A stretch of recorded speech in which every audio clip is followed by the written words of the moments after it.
的平静下来。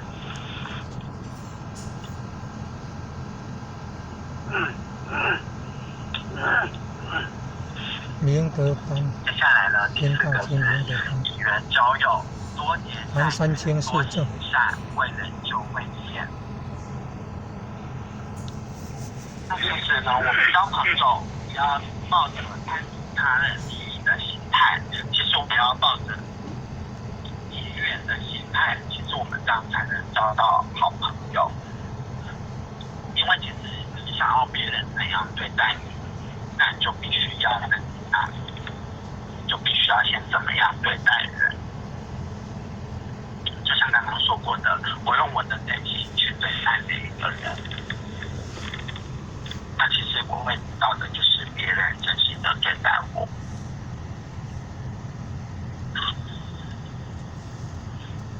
那以上就是真正的部分。那接下来我们来看行政的部分。那俗话说，害人之心不可有，防人之心不可无。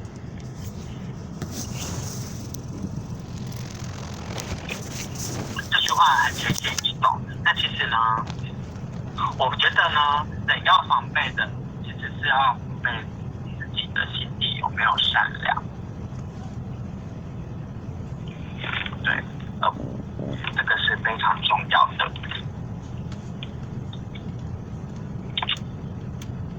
那活佛师尊也常常慈悲我们，修道又修行，万法有心生，一切有心造。其实呢，我们一个人的内心想法是很重要的。那如果正确的想法、那个念头，它其实可以带我们走向康庄，回到天堂。那如果我们有一个错误的念头、错误的想法、错误的信念，那它会让我们走向黑暗，堕入地狱。那是有时间，心是我们造罪的起源，相对的也是我们行功的原动力。那这边也有一句话说：心一善念，心一念善，善遂未为，而己身以随之。那心一念恶，恶遂未为，而受身以随之。那其实这句话也是非常的浅显易懂。其实我们的心呢，这个善念刚发而已，虽然还没有去做，但其实己身已经到了。那相对的，我们的心起了不好的念头、恶念，虽然我们还没有去做，但修身也已经随之而来了。那扯上心真正的部分呢，那就会讲到我们三毒，也就是地狱三条根，那就是我们的贪嗔痴。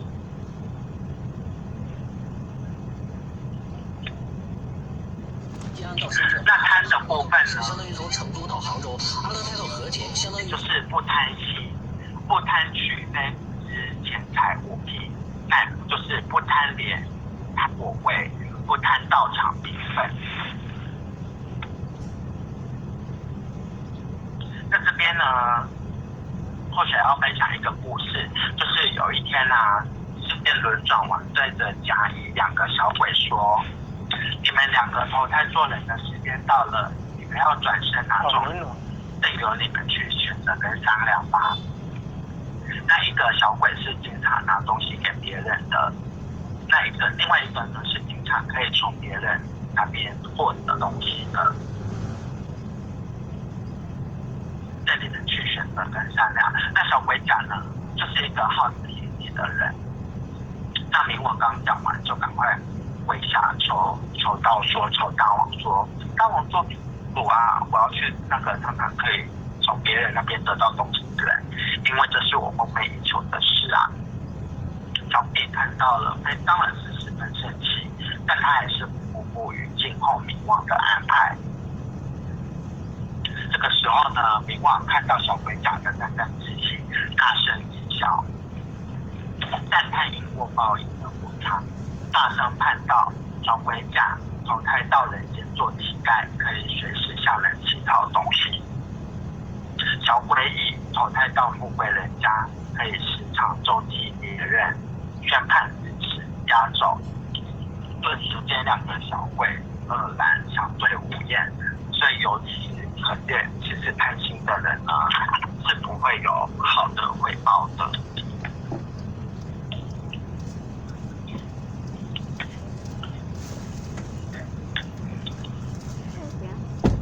那其实心理学家马斯洛也说过，心若改变，你的态度会跟着改变，那你的态度改变了，习惯也就会跟着改变。那你的习惯改变了，你的性格也会跟着改变。那你的性格改变，你的人生也会跟着改变。那其实那由此可见，你的最后这个人生你要改变，那其实最初的源头就是你的心想要改变，你的心改变了，那一切的一切就会跟着改变了。那以上是行政的部分。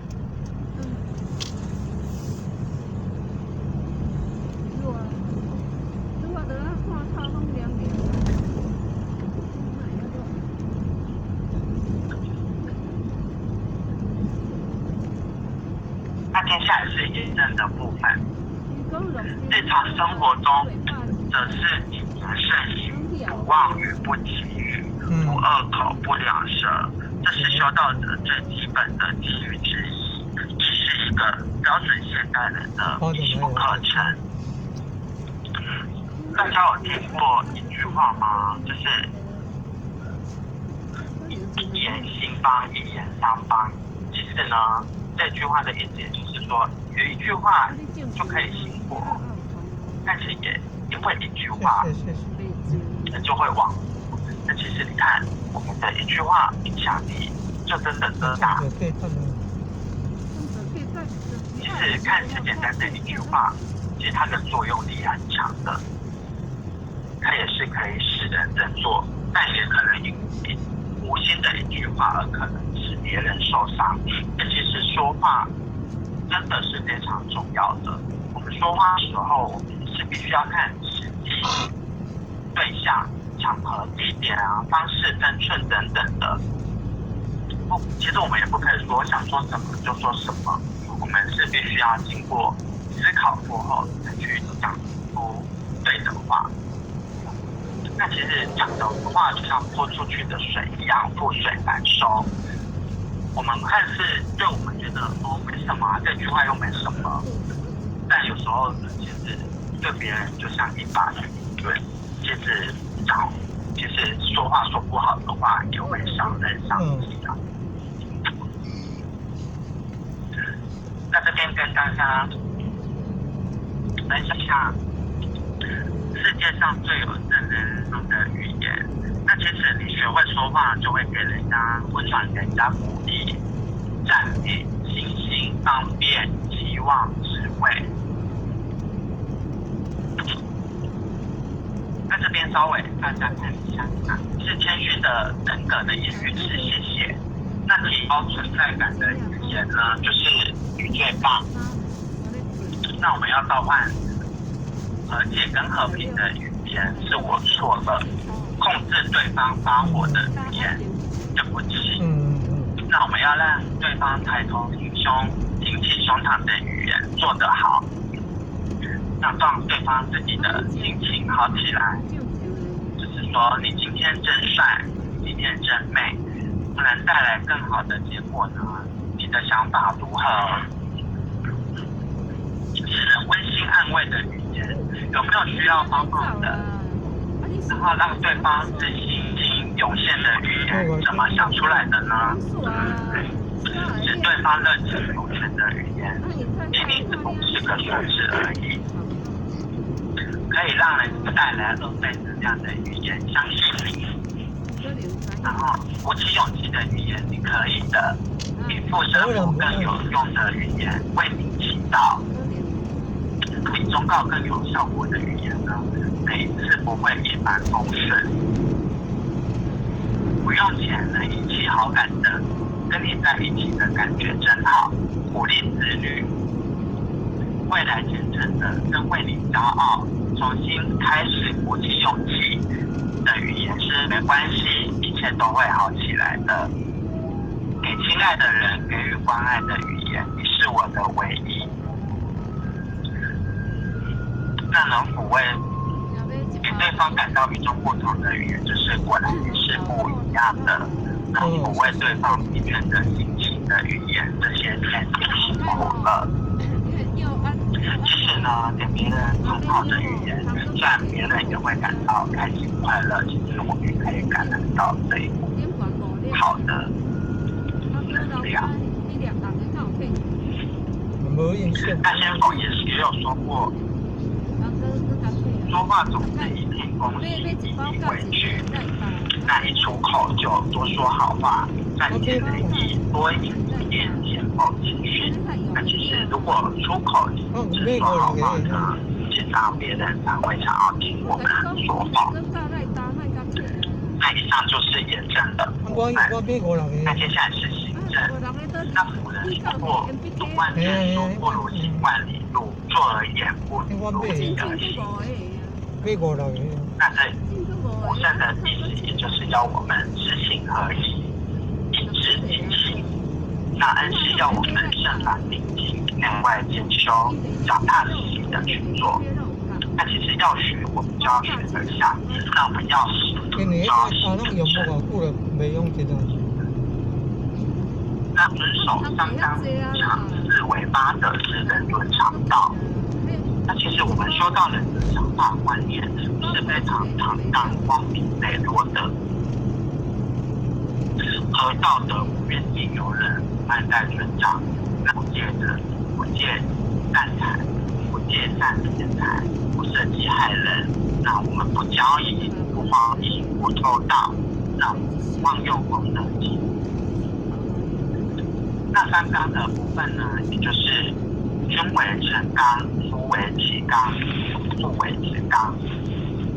那五常的部分，也就是义礼智信。那其实我们明白了这些道理，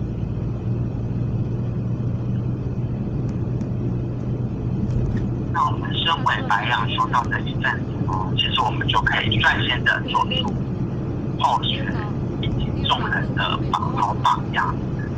那我们其实也可以社会社会风气啊，这样其实就会让这个社会好转起来。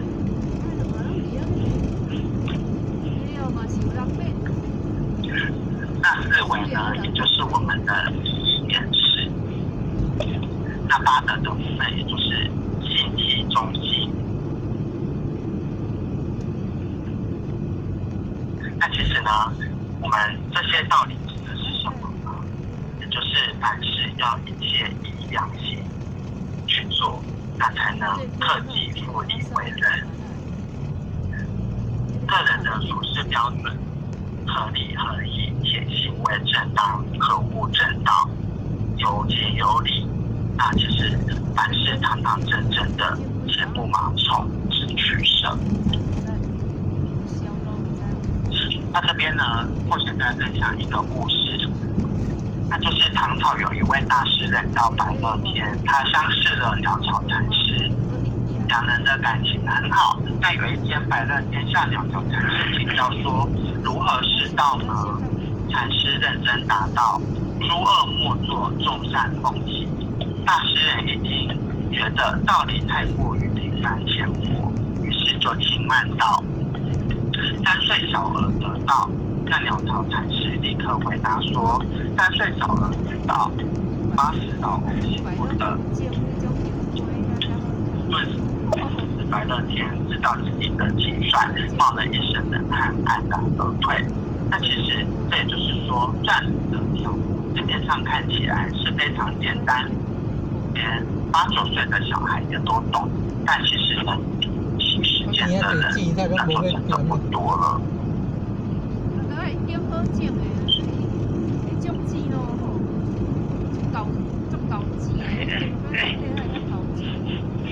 那先宝子语有说过：言要正，正一出其猛不恶言；行要正，正不成天护权，护横行；心要正，正成佛不虚圆无亏心，还没停到这样。身要正，真正端庄道气场无累生。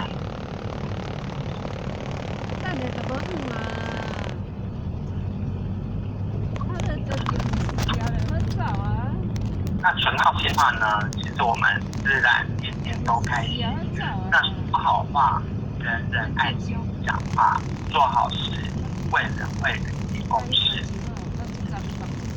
所以其实我们做凡事做什么事要开心，要别人听话，要有贵人。那其实首先我们纯好心就是非常最基本的。白水圣地也有人说过，求好面相好，不若存好心，发好念，说好话，做好事。那其实我们要去求好运的话，要去求好运，那不如我们先存好心，发好念，讲好话，做好事。那接下来是结语的部分。那三清十正是我们修道人去遵守的佛规戒律。那其实既然我们是一个修道办道之人，那就是社会的清流，众人的典范，所以一切佛规戒律的精神呢，要在身心言行上面各得其正，表里如一，言行一致。其实我们这样可以显现出道德品位，道德殊胜。那我们如果有真心不检点啊，举止放荡，心思克制，私欲满腔等等的，有类似的想的话，那我们也只是空单修道办道之名。那我们这样其实跟一些凡夫俗子有什么不一样呢？那不修行菩萨也有曾说过，在道场中，纵使无法成就圣人，最起码也要成就贤人；纵使不能成就贤人，至少也要成为正人君子。那以上是今天后学的学习分享。那后学才疏学浅，那若有打错或不足之处呢，那恳请上天慈悲赦罪。那在场的请先给后学指导指正。那这边祝福各位向上发力，到五展。感谢呢那个天然讲师的慈悲三清四正讲得不错我们咱以前慢慢听着恁很讲过，第一次在讲就讲较这会好。我会记我头一摆咧讲的时个当头时个资料佫无齐全就对啦，嘛唔敢讲，嘛无这个胆量就对啦。因为三宝学了后，要讲这个道义，因为你唔捌接受到了这个道义时，你讲道理，敢要锁住迄个资料，你就无法度。伊安尼讲安尼佛陀说到实在有够赞的，对啦。第一次就讲到安尼所以咱就是讲伊上现在当初拢无，就是拢欠栽培，大家拢无迄个勇气去讲我无法度啊，但是因即摆写呢当电脑会向要收集资料也用伊安尼，像咱较早迄个老迄个古板的时要敢要会去较早迄个要学讲说，就去册局发一堆册，但是袂晓应用，安尼所以咱在迄个真正在学了啦。咱即摆就请迄个教员师来甲咱迄个做个结语，感恩。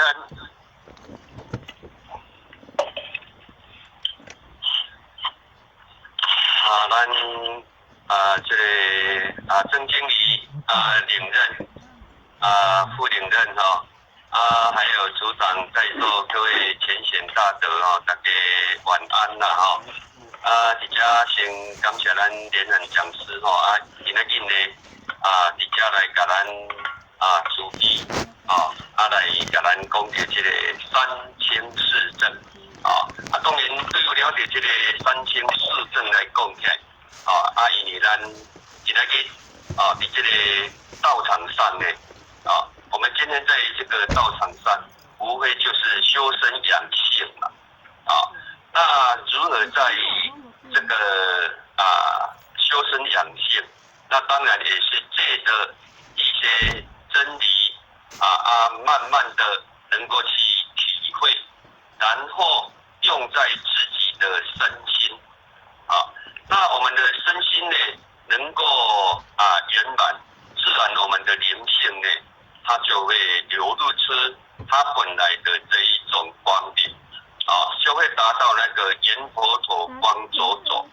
所以呢，在成就佛的以前，佛是在人世间成就的不是人死掉呢才去当佛。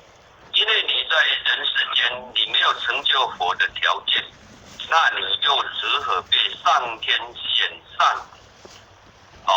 回归到你佛的那一种本来面目呢？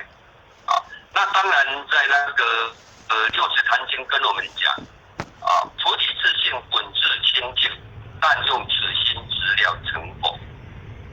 由于我们来到人世间之后呢，当然就是人假为真了那当然在无常见德当中呢有意无意。有形无形之中呢，被它死掉了。那我们今天大家都非常的有根基佛言以及祖德来得了这个道，而能够跟随道场上的一些开班法会活动，不断的要去精进自己。那当然就是大家呢跟佛言智德非常的深厚那当然呢，我们就是借着这一个道理，大家相互的接触如何来启发那用在自己的这个身心灵。因为我们其实在人生佛来讲，它不是为了人生的福禄寿，它是为了未来他自信如何能够慧命长存，回到不起离体。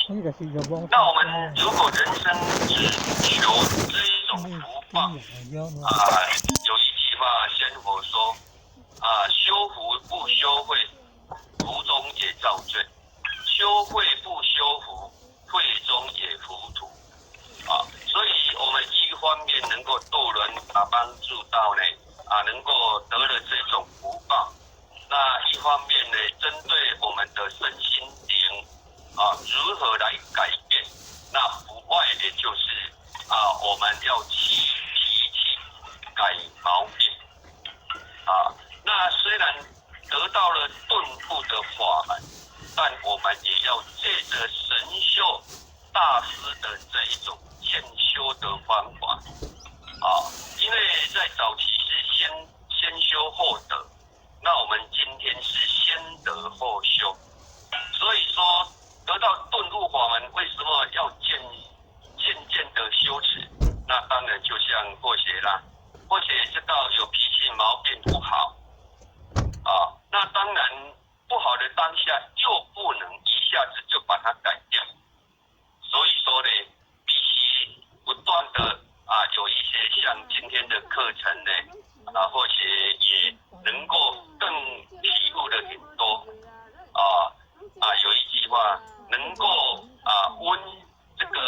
温习啦能够温故而知新不断的说真理的启发，然后呢能够应用在自身那慢慢的改，虽然不能一下子改掉，但是我们还是要借着真理呢慢慢的把它修持。那这样的话呢，其实我们在修行当中，也就是修慧，那你福慧能够双修，而且改变你不好的脾气毛病。那讲师也有讲，我们呢，当然就是人也会越好了，人家说一言不用，千言无用。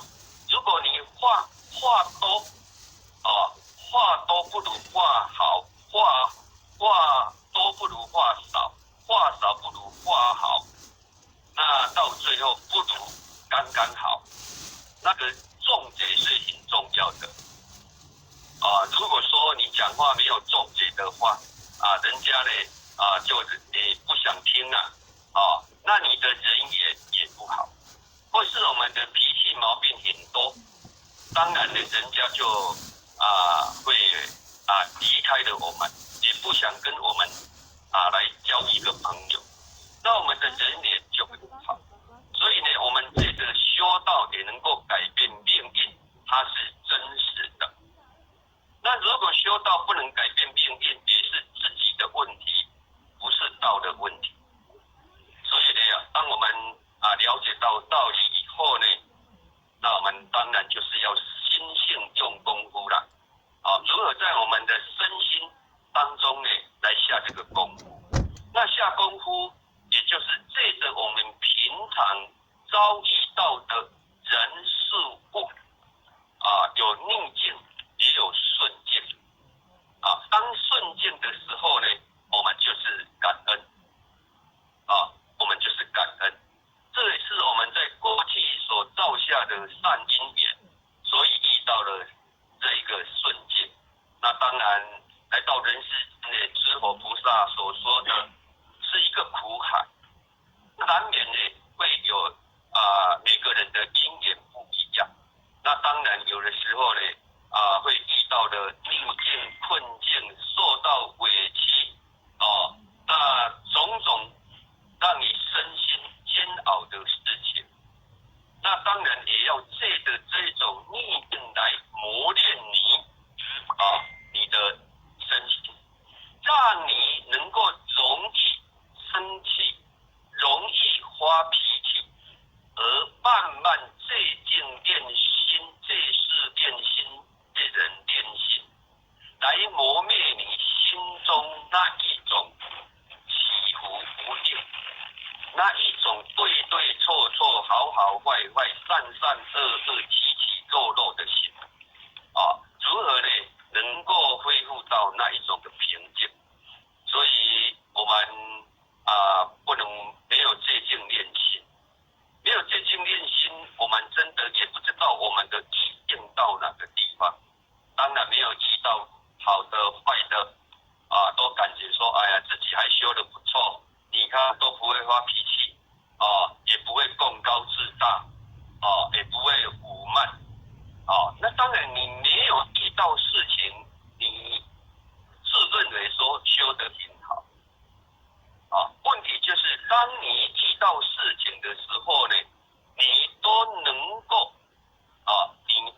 够呢，这一个来调整你的心呢，那当然是我们接受的这种训练，慢慢的对内心的革命，很多的心变成一个单纯清净的心，那当然这个就是在三清四正里面呢，我们要去修炼的，我们要去修炼的。那后学呢，就到这一个地方，也感谢莲衡讲师了那当然也祈求我们各位浅显大德呢，能够给他做一个鼓励，不好的呢也能够多多的包容。那现在有一点点的时间，是不是有浅显呢？有什么要给他鼓励的？简传师